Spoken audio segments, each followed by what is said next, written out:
ஒற்றுமை அரசாங்கத்திலிருந்து டிஏபி விலகுவதாக இருந்தால் எப்பவோ விலகியிருக்க வேண்டும் என்றும் இப்போது விலகுவதாக பூச்சாண்டி காட்டக்கூடாது என்றும் அம்னோ இளைஞர் பிரிவு தலைவர் டாக்டர் அக்மால் சலே தெரிவித்துள்ளார். மலேசிய லஞ்ச ஊழல் தடுப்பு ஆணையத்தின் தலைமை ஆணையர் தான்ஸ்ரீ அசாம்பாக்கி வெளிநாட்டு முதலீடுகளுடன் தொடர்புடையவர் எனும்படியான குற்றச்சாட்டு தற்போது விசாரணையில் இருப்பதால் அசாம்பாக்கி எம்ஏசிசி தலைமை ஆணையர் பொறுப்பிலிருந்து விடுவிக்கப்பட வேண்டும் என்று டிஏபியின் கோத்தா மலாக்கா நாடாளுமன்ற உறுப்பினர் நாடாளுமன்றத்தில் வலியுறுத்தினார். வெளிநாட்டு முதலீடுகளில் தொடர்புடைய அசாம்பாக்கியை விளக்குங்கள், இல்லையேல் தங்களை விளக்கிக் கொள்கிறோம் என்று கோத்தா மலாக்கா நாடாளுமன்ற உறுப்பினர் கு போய் தியோங் அரசாங்கத்தை எச்சரித்தார். இதற்கு பதிலளிக்கும் வகையில் டிஏபியை அரசாங்கத்திலிருந்து விலகும்படி தாங்கள் வலியுறுத்தி வருகிறோம். ஆனால் ஆண்மையற்ற கோழைத்தனமான இந்த டிஏபி அரசாங்கத்தில் ஒட்டுண்ணியாக இருந்து வருகிறது என்று டாக்டர் அக்மால் சலே கடுமையாக சாடினார். டிஏபி அன்வாரையும் அரசாங்கத்தையும் வலியுறுத்துவதில் நியாயமே இல்லை என்றும் அரசாங்கத்தின் பதவிகளை அனுபவிக்கும் டிஏபி அரசாங்கத்தை விட்டு விலகும் என பூச்சாண்டி காட்டி வருவதாகவும் டாக்டர் அக்மால் சலே விமர்சித்தார். எனக்கு ஆண்மை இருந்தால் பதவி விலகும்படி டிஏபி கூறிய போது தாம் பதவி விலகினேன்.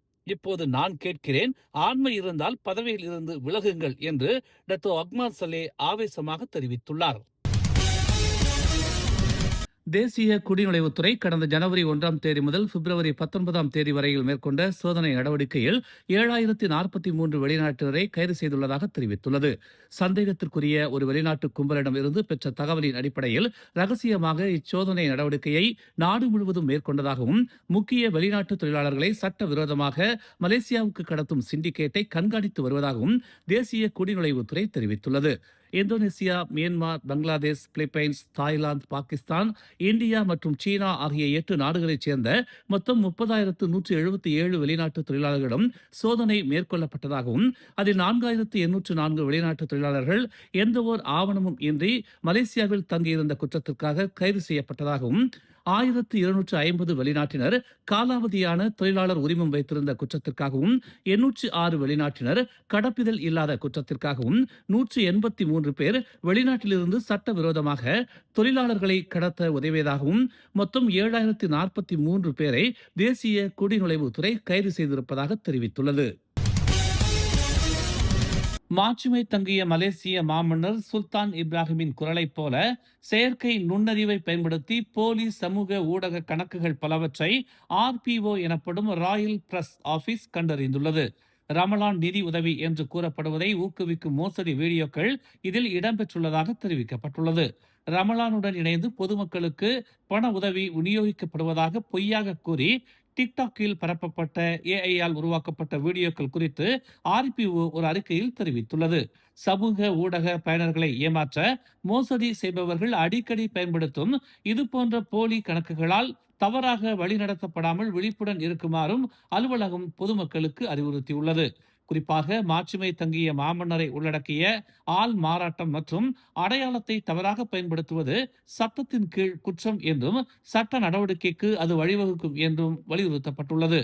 மோசடி செய்பவர்கள் பெரும்பாலும் உணர்ச்சி ரீதியாக வற்புறுத்தும் செய்தி, அரச படங்கள் மற்றும் வரையறுக்கப்பட்ட நேர உதவி என்ற அவசர கூற்றுகளை பயன்படுத்தி பாதிக்கப்பட்டவர்களை தனிப்பட்ட விவரங்களை பகிர அல்லது பணம் செலுத்த கவர்ந்திழுப்பதால் இது போன்ற உள்ளடக்கங்களால் பொதுமக்கள் எளிதில் பாதிக்கப்படக்கூடாது என்று எச்சரிக்கப்பட்டுள்ளது. மலாக்கா மாநில பெர்சாத்துவின் தலைவராக இருந்த ரஹீம் தம்பி சீக் பதவியில் இருந்து ராஜினாமா செய்ததை தொடர்ந்து பெர்சாத்து உதவி தலைவர் ராஜே ஜேடின் உடனடியாக அமலுக்கு வரும் வகையில் மலாக்காவின் புதிய பெர்சாத்து தலைவராக நியமிக்கப்பட்டுள்ளார். பெர்சாத்துவின் கொள்கைகள் மற்றும் போராட்டத்திற்கு உறுதி அளித்த புதிய தலைவர்களை வலுப்படுத்தவும் வளர்க்கவும் ராஜிக்கு அனுபவம் மற்றும் தலைமைத்துவ குணங்கள் உள்ளது என்று பெர்சாத்து பொதுச் செயலாளர் அஸ்மின் அலி தெரிவித்துள்ளார்.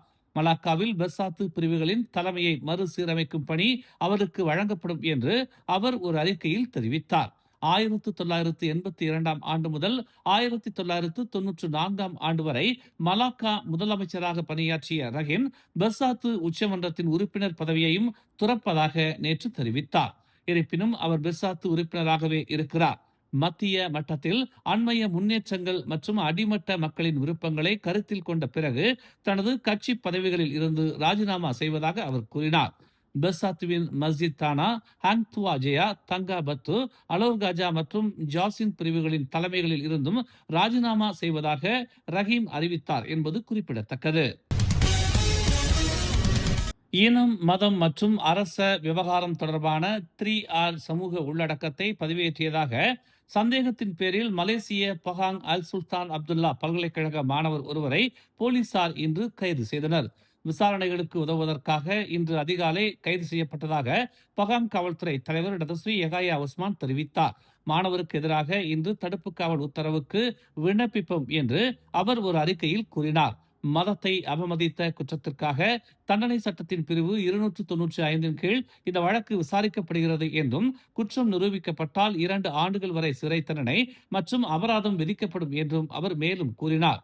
மற்றவர்களுக்கு தாக்குதல், துஷ்பிரயோகம், அச்சுறுத்தல் அல்லது துன்புறுத்தும் தகவல் தொடர்புகளை அனுப்ப நெட்வொர்க் வசதிகள் அல்லது சேவைகளை முறையற்ற முறையில் பயன்படுத்தியதற்காக ஆபாச உள்ளடக்கம் உட்பட சந்தேக நபர் தொடர்பு மற்றும் பல்லுலக சட்டம் 1998 பிரிவு 233 கீழ் விசாரிக்கப்படுகிறார். குற்றம் நிரூபிக்கப்பட்டால் 1 வருடம் வரை சிறை தண்டனையும் அதிகபட்சமாக 50,000 ரிங்கிட் அபராதமும் அல்லது இரண்டும் விதிக்கப்படலாம். முன்னதாக முகமது நபியை அவமதிக்கும் உள்ளடக்கம் உட்பட சந்தேக நபருடன் இணைக்கப்பட்டதாக கூறப்படும் சமூக ஊடக உள்ளடக்கமும் வைரலானது. மேலும் செய்திகளை தெரிந்து கொள்ள தமிழ் மலர் இணையதளம், தமிழ் மலர் செயலி மற்றும் மலர் டிவி யூடியூப் சேனலை வலம் வாருங்கள். எங்களோடு இணைந்திருக்க மலர் டிவியை பதிவு செய்து கொள்ளுங்கள். உறவுகள் மகிழ்ந்திட விருப்பம் மற்றும் பகிர்வு சேவையை சொடுக்கிடுங்கள்.